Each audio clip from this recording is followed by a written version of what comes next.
नमस्ते दोस्तों, मेरा नाम है सुमन। प्लेनेट हिस्ट्री पर आप सभी लोगों का एक बार फिर से स्वागत है। हम एनसीईआरटी हिस्ट्री की नोट्स की सीरीज देख रहे थे। क्लास 11 की चैप्टर 1 की आज हम बात करेंगे। चैप्टर का नाम है राइटिंग इन सिटी लाइफ। ये मेसोपोटामिया के बारे में है। एंशिएंट सिविलाइजेशन जो थी, जो कि इंडस वैली सिविलाइजेशन की समकालीन थी, कंटेम्प्रेरी थी। चैप्टर 1 है ये। इस चैप्टर को हम दो पार्ट में पढ़ेंगे, पार्ट 1 और पार्ट 2। दो पार्ट में डिवाइड करके इस चैप्टर के नोट्स को हम देखेंगे। पीपीटी नोट्स मैंने इंग्लिश में बनाए हैं, एक्सप्लेनेशन हिंदी में है, और पीडीएफ डाउनलोड इन नोट्स का आप मेरी फेसबुक की पेज से भी कर सकते हैं। ठीक है, तो आगे चलने से पहले मैं आपसे रिक्वेस्ट करना चाहूंगी कि मेरी वीडियोस को लाइक, शेयर और सब्सक्राइब जरूर कीजिएगा। चलिए आगे चलते हैं फिर। Writing in city life, ancient Mesopotamia. ये नाम जो आप देख रहे हैं, राइटिंग इन सिटी लाइफ, इसका महत्व भी आप आगे आगे जैसे जैसे पढ़ते जाएंगे हम तब आप समझेंगे। मेसोपोटामिया ये रहा, मैप में देखते हैं। ये दो नदियां आपको दिखाई दे रही होंगी, इसके बीच से गुजरती हुई, यूफ्रेट्स और टिग्रीज। इन दोनों नदियों के बीच में मेसोपोटामिया था, और पर्शियन गल्फ में आकर ये दोनों नदियां गिरते हैं। और एरिया कौन सा है? ये आज का इराक है। ठीक है, तो Mesopotamia derived from two Greek words mesos and potamus। mesos का मतलब है मिडल और potamus का मतलब है रिवर। इसका मतलब होता है land between two reverse. Reverse कौन सी है? यूफ्रेट्स और टिग्रीज। ये मैप में देखिए, ये रहा यूफ्रेट्स और ये रहा tigris. Today it is part of Iraq, जैसे मैंने पहले कहा था। और मेसोपोटामिया का स्पेशलाइजेशन क्या था, क्या उसकी खासियत थी? Writing, city life, trade, literature, mathematics and astronomy. इस मैप में आप अलग अलग कलर्स देख रहे होंगे। ये अलग अलग कलर्स धीरे धीरे इसी मेसोपोटामिया में अलग अलग जो एम्पायर्स बनते चले गए थे, उनका एरिया और उनका टाइम पीरियड है। जैसे सुमेरियन सभ्यता इसमें 2500 के आसपास, बिफोर क्राइस्ट के आसपास थी। कहाँ था ये? साउदर्न रीजन है। अकदियन उस सुमेरियन के बाद आए थे, और उससे थोड़ा सा और बड़ा इनका एरिया था, वहीं पर थे। असीरिया या असुर का जो था वो नॉर्दर्न पार्ट था। और बेबीलोनियन कहाँ है? ये यहाँ थी, जो असुर के पहले थी। ठीक है, टाइम पीरियड देखिए। In the beginning the land was called Sumer and Akkad. सबसे पहले जो ये लैंड थी, यहाँ पर ज्यादातर सुमेरियन और अक्कदन लोग थे, इसलिए उस लैंड को उस एम्पायर को अक्कदियन या सुमेरियन एम्पायर कहते हैं सबसे पहले। और उस टाइम की लैंग्वेज क्या थी? सुमेरियन। और रीजन कौन सा था? साउदर्न रीजन, मेसोपोटामिया के साउदर्न रीजन में। बेबीलोनिया, टाइम पीरियड क्या था इसका? अकदियन का 3000 before Christ. Babylonia was southern region and became important after 2000 BCE। 2000 BCE। और सेम वैसे साउदर्न रीजन में थी, थोड़ा सा बड़ा एरिया था इसका सुमेर और अक्कद से। ये भी आप देख सकते हैं, ये दोनों इसमें नदियां हैं। कौन सी है? यूफ्रेट्स और tigris. Assyria was the region where Assyrians, या हिंदी में असुर बोलते हैं, established their kingdom in the north by about 1100 BC। उसके बाद कौन आए थे? असीरियन एम्पायर, जो नॉर्दर्न मेसोपोटामिया का रीजन था। ठीक है, उसके बाद पर्शियन एम्पायर आया, तो इन सबको उन्होंने खत्म कर दिया और पर्शियन एम्पायर की स्थापना की थी। लैंग्वेजेस क्या क्या रही थी मेसोपोटामिया की? सुमेरियन फर्स्ट नॉन लैंग्वेज, सबसे पहली लैंग्वेज थी सुमेरियन। उसके बाद अक्कदियन अराउंड 2400 BCE। ये जब तक अलेक्जेंडर आया था, अलेक्जेंडर का आक्रमण हुआ था, तब तक ये भाषा वहां पर फली फूलती रही थी, उसके बाद खत्म हो गई थी। अरमिक फ्रॉम 1400 BCE। अरमिक जो लैंग्वेज थी वो 1400 BC के बाद के आसपास और उसके बाद रही थी, और आज भी इराक के पास में ये भाषा बोली जाती है। मेसोपोटामिया की सभ्यता के बारे में जानते हैं तो कहाँ से पता चलता है? उनके सोर्सेज हैं अभी जो उनकी बिल्डिंग्स हैं, टेम्पल्स हैं, स्टेच्यूज जो मिलते हैं, ऑर्नामेंट्स, ग्रेव्स, टूल्स, सील्स और रिटर्न डॉक्यूमेंट्स, जो इस सभ्यता की बहुत ही खास बात थी। जैसे हम इंडस वैली सिविलाइजेशन में देखते हैं कि वो जो उनकी लिपि थी वो पढ़ी नहीं जा सकी है और काफ़ी कॉम्प्लेक्स है, लेकिन मेसोपोटामिया की जो लिपि है वो अब पढ़ी जा चुकी है, और उसके रिटर्न डॉक्यूमेंट्स के कारण ही, पढ़े जाने के कारण, और ज़्यादा इन्फॉर्मेशन हमें मेसोपोटामिया के बारे में मिलती है। अब इसका मैप देखते हैं, तो ये इंडस रिवर आ गया, यहाँ पर इंडस वैली सिविलाइजेशन थी। ये ईरान है और यहाँ है इराक और सीरिया। तो थोड़ा सा सीरिया का पार्ट और बाकी मॉडर्न इराक। ठीक है, ये रहा मारी, बेबीलोन, उरुक और उर, ये इसकी इंपॉर्टेंट सिटीज है। यूफ्रेट्स और टिग्रिस ये मैप में है। इजिप्ट और तुर्की इनके साथ मेसोपोटामियंस के ट्रेड रिलेशंस थे। ठीक है, मेसोपोटामिया एंड इट्स ज्योग्राफी। अब जो मॉडर्न इराक है उसका एनवायरनमेंट है, जो ज्योग्राफी है, बहुत ही डाइवर्स है, जैसे इंडिया में होती है। ऐसे ही अलग अलग जगह पर जो सभ्यताएं हमने पहले देखी थी उनकी अपनी अपनी खासियत भी थी। नॉर्थ ईस्ट जो पार्ट है, ये देखिए इसमें जो नॉर्थ ईस्ट पार्ट है, like green undulating plains gradually rising to tree-covered mountain ranges with clean streams and wildflowers. यहाँ पर प्लेन्स भी हैं और धीरे धीरे बाद में पेड़ और पहाड़ यहाँ से शुरू हो जाते हैं, ये वाला एरिया जो आप देखते हैं। ठीक है, with enough rainfall to grow crops. Here agriculture began about between 7000 and 6000 BCE. सबसे पहले मेसोपोटामिया में नॉर्थ ईस्ट वाले रीजन में एग्रीकल्चर शुरू हुआ था, क्योंकि यहाँ पर रेनफॉल बहुत ही अच्छी है क्रॉप्स को उगाने के लिए। In north there is a stretch of upland called a steppe where animals herding offer people a better livelihood than agriculture. Sheep and goats produce meat, milk and wool in abundance. अब ये जो north वाला part है, यहाँ पर पहाड़ी इलाका और ऐसे सीढ़ी नुमा इस तरीके की चीज़ें ज़्यादा है। यहाँ पर एग्रीकल्चर की बजाय लोग पशुपालन ज़्यादा करते थे और इसीलिए यहाँ का जो मारी जो ये शहर देश है, ये ट्रेडिंग कम्युनिटी के रूप में ज़्यादा उभरा था। ठीक है, यहाँ पर लोग मीट, मिल्क और वूल का ज्यादा अबंडेंस था, शिप वगैरह, एग्रीकल्चर इतना नहीं था। In the east tributaries of Tigris provide routes of communication into mountains of Iran. अब ईस्ट में जो है टिग्री की ये सारी ट्राइब्यूटरीज हैं, ये ट्रेड रूट्स के लिए, कम्युनिकेशन के लिए बहुत ही अच्छा माध्यम बनती थी। ये इसमें से टिग्री, इसमें से ये बाकी नदियां और इनके ट्राइब्यूटरीज आप बहते हुए देख रहे हैं ये सब। The south is a desert. अब ये साउथ वाला जो पार्ट है ये डेजर्ट पार्ट है। The place with the first cities and writing emerged. यहीं पर सबसे पहले सुमेरियन सभ्यता थी, फिर अकदियन सभ्यता थी, तो यहीं पर सबसे पहली सिटीज डेवलप हुई थी मेसोपोटामिया की, और राइटिंग यहीं पर सबसे पहले इन्हीं सभ्यताओं ने लिखना शुरू की थी। Euphrates and tigris carry lots of silt and deposited on the flood fields. अब ये दोनों नदियां बहकर आती है यहाँ से, तो बहुत सारा सिल्ट और लाकर नीचे जमा कर देती हैं। तो क्या होता है कि वहाँ का जो मिट्टी है उपजाऊ हो जाता है बहुत ज़्यादा और खेती के लिए अनुकूल बनाता है उसको। The small channels of Euphrates and Tigris functioned as irrigation canals. Fish was available in rivers and date palms gave fruit in summer. तो क्या था अवेलेबल वहाँ पर, ये दोनों की नदियाँ आती हैं तो कैनाल्स, नेचुरल कैनाल्स बन जाते हैं इरिगेशन के लिए।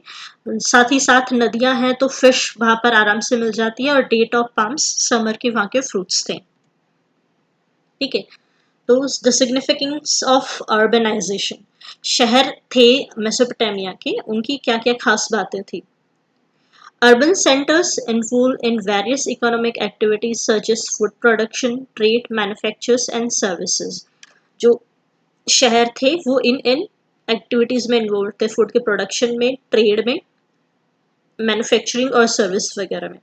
City people were not self sufficient. जो सिटी थी मेसोपोटामिया की वो सेल्फ सफिशिएंट नहीं थी, क्योंकि वहाँ पर सारे के सारे स्टोन और मेटल्स या फिर मिनरल्स वगैरह मिलते नहीं हैं। The carver of stone seal requires bronze tools, colour stones. जो शहर में ये सारे प्रोडक्शन वगैरह का काम होता है तो उनको टूल्स चाहिए, मेटल्स चाहिए, तो वहाँ तो मिलता नहीं था, इसलिए इन्हें बाकी जगह से, गांव से या फिर जैसे तुर्की और इजिप्ट वगैरह से, इंडस वैली से, आसपास के बाकी जगह से उन्हें वो लाना पड़ता था, इंपोर्ट करना पड़ता था। The bronze tool maker needs metals, charcoal. जैसे जो ब्रोंज टूल मेकर है उसको मेटल चाहिए होगा, चारकोल चाहिए होगा, तो उनको इंपोर्ट करना पड़ता था। So they depend on the products और services of other people. The division of labour is a mark of urban life. Urban life होती है, वहाँ पर बहुत सारे काम होते हैं, तो ऑब्वियस है कि जो डिवीजन ऑफ लेबर होगा वो बहुत ही वास्ट होगा, बहुत ही बड़े स्तर पर होगा।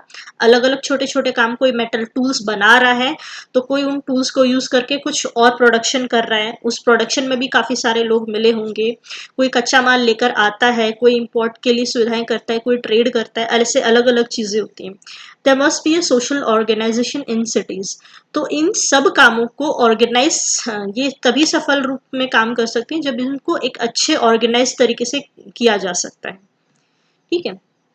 Fuel, metal, various stones, would etcetera came from many places for city manufacturers. ये जो मेटल्स थे, ये देखिए लीड है, सिल्वर है, गोल्ड, आयरन, टिन, कॉपर और आर्सेनिक, ये अलग अलग मेटल्स जो मेसोपोटामिया में पाए गए थे, वो टूल्स वगैरह वो चीज़ अपने बनाते थे उनसे चीज़ें, तो वो अलग अलग जगह से थे। जैसे इजिप्ट है, ये मगध है, इधर नॉर्थ में टर्की है, सीरिया है, इंडस वैली है। तो अलग अलग जगह से मेटल्स लाते थे, इंपोर्ट करना पड़ता था उनको। There are deliveries of grain and other food items from the villages to the city. और सिटी में खाना वगैरह, वो ग्रेन वगैरह है, वो कहाँ से लाते थे? मेसोपोटामिया के बाकी विलेजेस से, आसपास से। Thus organise trade and storage is needed. तो कितना आना है, कैसे आना है, उसके लिए उनको लिखा रिटर्न रिकॉर्ड्स भी रखने पड़ते थे। तो बहुत ही ऑर्गेनाइज्ड तरीके से ये ट्रेड काम करना बहुत ज़रूरी था, और उनका स्टोरेज भी उतना ही है, डिस्ट्रीब्यूशन भी उसी तरीके से होना ज़रूरी था। In such a system some people commands and those other obeys. और ऑर्गेनाइज कैसे हो सकता है? जिसमें से कुछ लोग कमांड करेंगे, बताएंगे कैसे करना है, और बाकी उनको फॉलो करने वाले होते थे। Urban economies often require the keeping of return records. और इनका रिकॉर्ड्स भी उनको रखना पड़ता था, कहाँ से कितना आ रहा है, कैसे जाता है, सब कुछ। द वर्का हेड, जो बाहर से स्टोन्स वगैरह लाते थे मेसोपोटामियंस, उसके अलग सिर्फ टूल्स वगैरह नहीं बनते थे, उनसे बहुत सारी चीज़ें बनती थी, जिसका एक एग्जाम्पल है वर्का हेड, जो उरुक में पाया गया था। उरुक सिटी साउदर्न मेसोपोटामिया में है, उर के पास में दोनों। 3000 BCE का है ये। तो वुमेन का जो हेड है, ये वाइट मार्बल से बना है। इसकी जो आंखें, आईब्रो और यहाँ पर एक मांग टीका जो अभी है नहीं, वो लपिस लजुली से इसकी ब्लू कलर का होता है, उससे आंखें बनी होंगी। शेल वाइट कलर से, और ब्लैक बिटुमिन यूज किया हुआ होगा। This is a groove along the top of head, perhaps for an ornament. यहाँ पर भी कोई मेटल लगा होगा जो इसमें स्पेस दिखता है।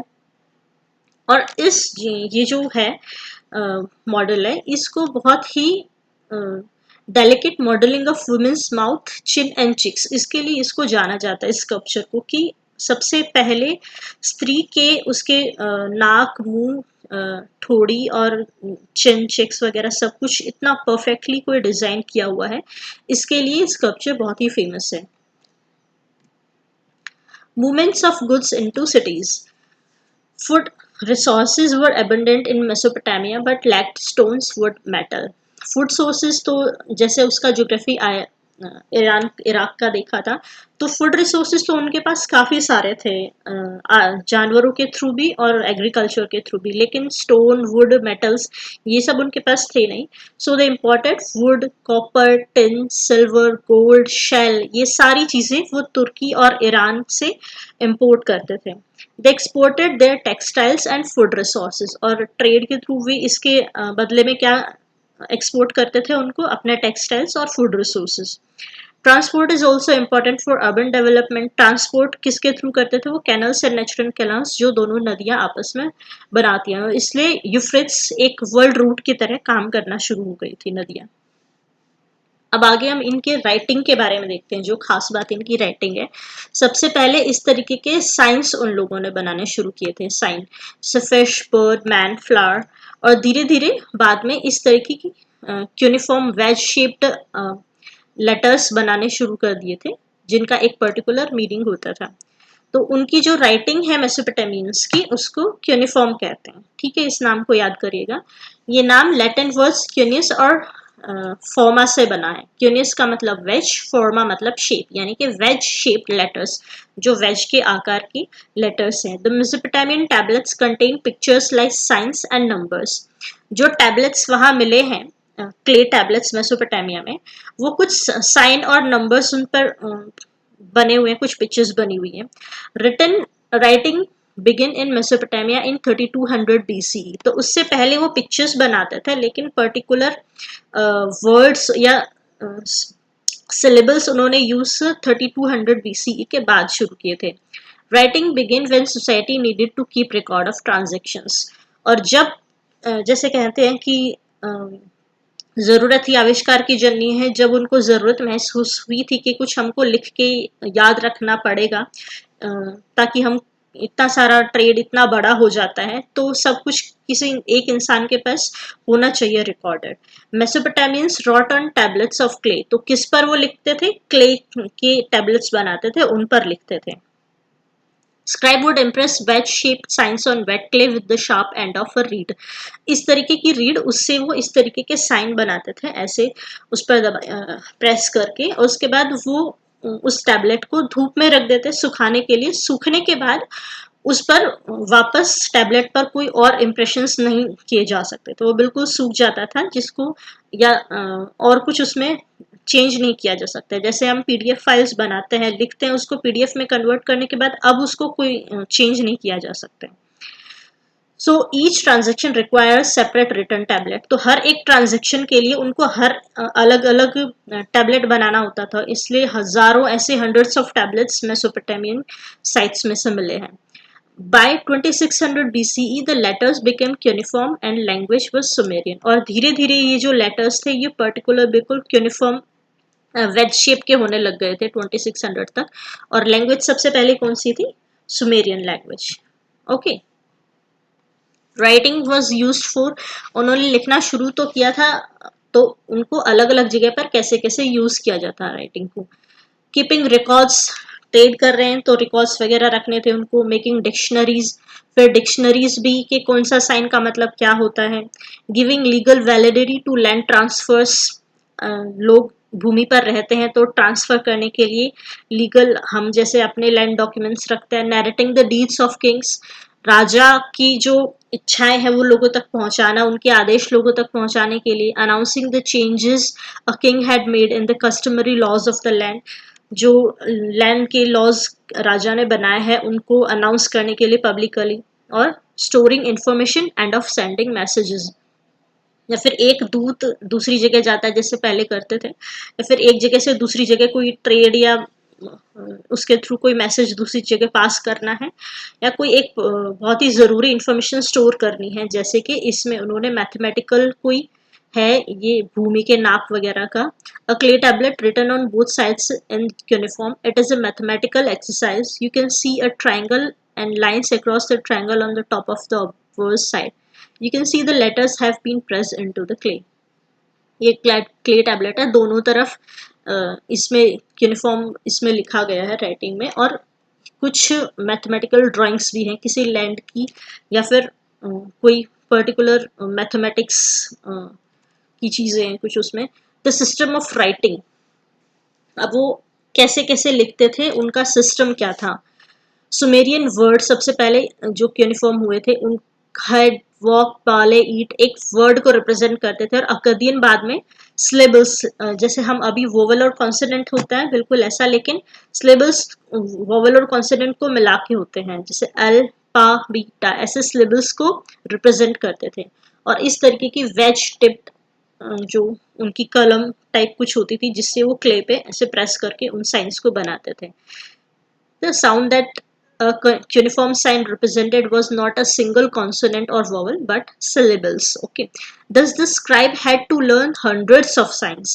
इसलिए जो लिपिकार होता था उसको हजारों या काफी सारे साइंस को बिल्कुल मेमोराइज करना पड़ता था। ही हैड टू, और बाद में जब उसको किसी टैबलेट पर लिखना है तो उसको इसीलिए बहुत जल्दी जल्दी उसको पूरा का पूरा लिखना पड़ता था टैबलेट के सूखने से पहले, क्योंकि अगर वो टाइम से पहले सूख जाता है तो बाकी का उस पर अधूरा रह जाएगा, लिखा नहीं जाएगा। So writing was a skilled craft, इसलिए उसमें उसको महारत हासिल करनी होती थी। साइंस भी याद करने हैं और एक बहुत ही शॉर्ट पीरियड में उसको जल्दी जल्दी सब कुछ उस पर सारे इंप्रेशंस भी डालने हैं।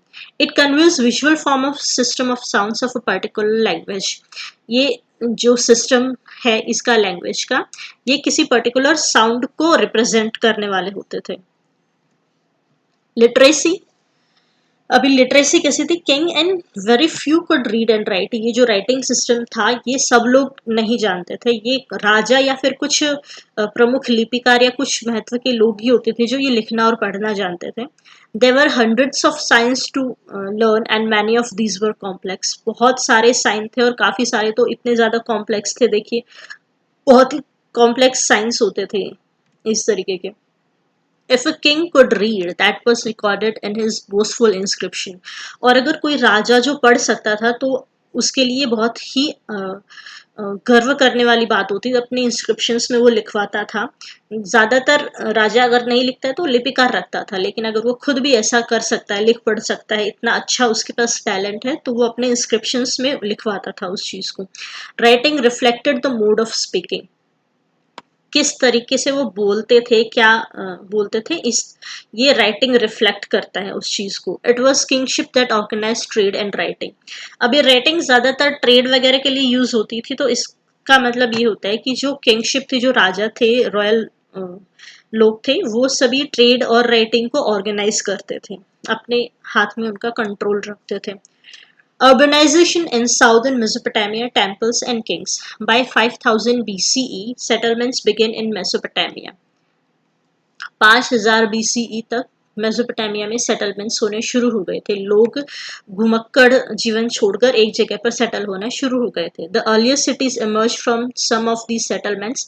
There were three kinds of cities, और धीरे धीरे उसी तरीके से वहां पर शहर बसने शुरू हो गए थे। जो अलग अलग तरीके की सिटीज थी वो कैसी थी? तीन टाइप की cities that developed around temples. पहले एक टेम्पल बनाते थे, वो अपना केंद्र बनाते थे एक्टिविटीज का, और उसके चारों तरफ बाकी घर बनाने और रहना शुरू कर देते थे। Cities that developed as centre of trade, जैसे मारी है जो एक ट्रेड, जहाँ पर काफी सारे ट्रेड मिक्स होते हैं, जैसे रेलवे के ट्रैक होते हैं, कहीं पर ज्वाइंट आके सब मिल रहे होते हैं, वो उसका सेंटर हो जाता है। ऐसे कोई ऐसा शहर जो बाकी ट्रेड रूट्स पे बीच में कनेक्शन का काम करता है, तो वो city as a trade centre की तरह डेवलप हो जाती थी। या फिर इम्पीरियल सिटीज, जहाँ पर बहुत ज़्यादा पॉलिटिकल एक्टिविटीज़ वो सब होती थी, और ट्रेड और के तरीके से भी काम करती थी, और पॉलिटिकल स्टेटस भी उनका काफ़ी हाई होता था। उस तरीके से इम्पीरियल सिटीज़ भी बनती थी। तो सबसे पहले जो 5000 बीसी में सबसे पहला जो टेम्पल बना था, वो एक छोटा सा स्तूप के तरीके से था बस ऐसा, इस तरीके का डिज़ाइन होता था उसका। Construction and maintenance of temples in Mesopotamia, ज्यादातर टेम्पल्स के आसपास ही बनती थी सारी की सारी सिटीज। तो earliest known temple was a small shrine made of unbaked bricks. जो सबसे पहला जो टेम्पल था वो एक छोटा सा श्राइन था जो अनबेक्ड ब्रिक्स से बना हुआ था, इस तरीके का। Temple was the residence of various gods. हर एक जो सिटी होती थी ना, उसका अलग, हर एक सिटी का अलग देवता होता था। जैसे हमारे कुल के अलग अलग देवता होते हैं ना, कुल देवता, ऐसे उनकी सिटी का भी अलग अलग देवता होता था। जैसे उर का, जो उर सिटी थी साउथ में, उसका देवता कौन था? मून, चंद्रमा। वैसे ही for Inanna the goddess of love and war. The temples became larger over time with several rooms around open courtyards. Time के साथ साथ ये जो टेम्पल्स थे, एक्टिविटीज ज्यादा होती थी, लोग ज्यादा बसने शुरू हो गए, तो सेटलमेंट्स भी बड़े होने शुरू हुए, तो टेम्पल्स में जो एक्टिविटीज होती हैं उसके लिए स्पेस बड़ा उनको चाहिए था। तो टेम्पल्स भी ऐसे इस तरीके के बड़े होने लग गए, जो किसी रेज्ड प्लेटफॉर्म पर बनाए जाते थे, और इनमें काफी सारे रूम्स और ओपन कोर्टयार्ड्स भी बनाए जाते थे एक्टिविटीज के लिए। Temple always had their outer walls going in and out at regular intervals. The god was the focus of worship. People brought grain, curd and fish to God. जो लोग थे अपना जो भी उपज करते थे उसमें से सबसे पहले वो आके अपने देवता को चढ़ाते थे। जो भी वो फिश करते हैं या ग्रेन करते हैं, कर्ड या जानवरों से कोई उत्पाद लाते हैं, तो सबसे पहले वो देवता को चढ़ाते थे। The god was the theoretical owner of the agriculture, fees, fisheries and herds of the local community. तो इस तरीके से गॉड इन सब चीजों का ऑनर था, इन सब प्रोडक्शन का। Production process such as oil pressing, grain grinding, spinning, weaving of woolen cloth done in temple. ये प्रोडक्शन की जो सारी प्रोसेस थी, ये टेम्पल के कोर्टयार्ड वगैरह में इन सब जगहों पर ही होती थी। Thus temple became the main urban institution by organising production. इसलिए टेम्पल टेम्पल तो था ही, देवता का घर तो था ही, साथ में मेन अर्बन इंस्टीट्यूशन भी बन गया था इन सभी प्रोडक्शन की एक्टिविटीज को एक ही जगह पे ऑर्गेनाइज करने के लिए। Employing merchants and keeping records of distribution and allotment of grains, plough, animal breed, beer, fish etcetera. और वहीं पर मर्चेंट्स को भी काम देने के लिए और सारे के सारे जो ट्रेड से या फिर प्रोडक्शन वगैरह से रिलेटेड रिकॉर्ड्स है उनको भी वहीं पर रखा जाता था, और डिस्ट्रीब्यूशन का रिकॉर्ड्स भी उसमें रखा जाता था। A temple of later period 3000 BC with an open courtyard and in and out facade as excavated। ये 3000 BCE का टेम्पल एक्सकेवेट किया हुआ। Role of king in construction and maintenance of temples. अब ये जो टेम्पल होते थे इसमें अलग अलग एक्टिविटीज होती थी, उसमें राजा का क्या रोल होता था। ये ऑर्गेनाइज होना है तो कोई एक हेड होना है जो बाकी उनका फॉलो करेगा, तो उसमें राजा का क्या काम होता था इन सब चीज़ों में। Archaeological records show that villages were periodically relocated in Mesopotamian history because of floods in the river and changes in the course of rivers। ये जो रिवर्स हैं इनमें कई कई बार फ्लड की वजह से या ये अपना थोड़ा सा कोर्स इधर से उधर अपना जो रास्ता है बदल ली थी, तो बहुत फ्लड का बहुत ज़्यादा ये होता था, तो सिटीज भी एक जगह से दूसरी जगह आगे पीछे थोड़ी शिफ्ट होती रहती थी फ्लड के कारण। There were may there were man made problems as well. Flood के साथ साथ कुछ प्रॉब्लम्स मैन मेड भी थी जिनकी वजह से सिटीज बनती बिगड़ती रहती थी। Those who lived on the upstream stretches of a channel could divert so much water into their fields that villages of downstream were left without water। जो ऊपर अपस्ट्रीम पे रहते हैं वो अपने इरिगेशन के लिए, एग्रीकल्चर के लिए कई बार नदियों का पानी इतना ज़्यादा डाइवर्ट कर लेते थे अपने यूज़ के लिए कि जो नीचे जो रहते हैं उनको नदियों का पानी मिल नहीं पाता था पीने के लिए, डेली यूज़ के लिए बहुत कम होता था ऐसा। Continuous warfare in Mesopotamia villages for land and water. और इसलिए आपस में युद्ध बहुत होते रहते थे इनको, नदियों को और पानी को और साथ में ज़मीन को लेकर आपस में। तो युद्ध होते थे तो जो विक्टोरियस चीफ होता था वो जितना भी लूट उनको मिला है वो अपने लोगों में बांट लेता था, और जो प्रिजनर्स, जो कैदी उन्होंने युद्ध के बाद कैदी बनाए हैं उनको अपने पास, उनको अपने गार्ड्स के रूप में, सर्वेंट्स के रूप में उनको एम्प्लॉय करता था, अपने साथ रखता था जो डिफीटेड ग्रुप के प्रिजनर्स मिलते थे उनको। The chiefs also offer precious booty to the gods to beautify temples. और उस लूट में से वो कुछ हिस्सा टेम्पल को भी देता था, टेम्पल के लिए भी रखता था कि टेम्पल में वो चीज़ें लगाने के लिए या फिर उसके निर्माण के काम के लिए। He organise the distribution of temple wealth by keeping records. और टेम्पल में जो भी चीजें आती थी, वेल्थ था टेम्पल का, उसको राजा अपने रिकॉर्ड्स के थ्रू ऑर्गेनाइज करता था, रिटर्न रिकॉर्ड्स रखे जाते थे उसके। This give the king high status and authority. तो उसके हाथ में सारा कंट्रोल होता है तो किंग का इसलिए हाई स्टेटस था और सबसे हायर अथॉरिटी किंग था। War captives and local people had to work for the temple और फॉर द रूलर्स। जो लोकल पीपल थे और वॉर कैप्टिव्स थे, बंदी थे, उनको टेम्पल के लिए या फिर रूलर के लिए काम करना होता था। Those who were put to work were paid rations. उनको काम के बदले खाने पीने का दिया जाता था सामान उनका। Hundreds of people were put to work at making and baking of clay cones for temples. और उनका इस तरीके से आप देखते हैं कि जो टेम्पल था वो मेन सेंटर था हर एक एक्टिविटी के लिए, तो उसी को अच्छा बनाने के लिए, उसका प्रोडक्शन वहाँ पर चलाए रखने के लिए, रिकॉर्ड कीपिंग के लिए, कंस्ट्रक्शन के लिए, ऐसे हजारों लोग वहाँ पर टेम्पल के आसपास या टेम्पल के अंदर काम पे लगे रहते थे। Impressions of a cylinder seal 3200 BC का एक सील मेसोपोटामिया का है, सिलेंड्रिकल सील है। The bearded and armed standing figure in similar dress and hair style to the hero in the stele. ये जो सील मिलती हैं इनसे एक तो उनकी ड्रेसिंग सेंस के बारे में पता चलता है, और दूसरा, note 3 prisoners of war their arm bounds and a fourth man besieging the war leader. ये जो युद्ध के बंदी बनाए गए हैं इनको ये जो लीडर है वो आदेश दे रहा है कुछ।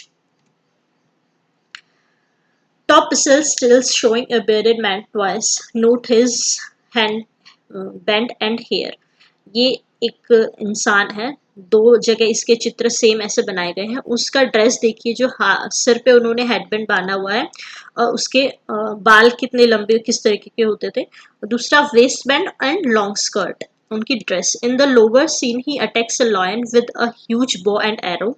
इसमें एक बड़े त्रिशूल त्रिशूल बोल रही हूँ, बो एंड एरो से एक शेर को मार रहा है। And in the scene above the hero finally kills the rampant lion with a spear. और इस ऊपर वाले सीन में उस लायन को ये एक भाले से शेर को मार देता है। ये 3200 BC का है। तो उनके वेपन्स क्या क्या थे इनसे ये पता चलता है, वो क्या काम करते थे, शिकार करते थे, उनकी ड्रेस वगैरह क्या थी, ये सब इन चीज़ों पता चलता है। और ये क्या है, स्टील्स क्या होते थे, स्टोन स्लैब्स विद इंस्क्रिप्शंस और कार्विंग्स। पत्थर के स्लैब्स थे जिन पर कोई इंस्क्रिप्शन होती थी या कार्विंग्स करके कोई पेंटिंग्स वगैरह बनाई जाती थी इनके। ठीक है, तो 11th चैप्टर का बाकी का पार्ट हम सेकंड वीडियो में बनाएंगे। आज के लिए बस इतना ही, वरना वीडियो बहुत लंबा हो जाएगा समझने के लिए। तो आज के लिए बस इतना ही, फिर दोबारा मिलता है। नमस्ते। जाने से पहले मैं आपसे रिक्वेस्ट करना चाहूँगी कि मेरी वीडियो आपको पसंद आई है तो लाइक कीजिए, शेयर कीजिए और चैनल को सब्सक्राइब ज़रूर कीजिए अगर आपने अभी तक नहीं किया है। बेल आइकन दबाना मत भूलिएगा ताकि मेरी नोटिफिकेशंस की जानकारी आपको टाइम टू टाइम मिलती रहे। चलिए फिर मिलते हैं। Bye bye.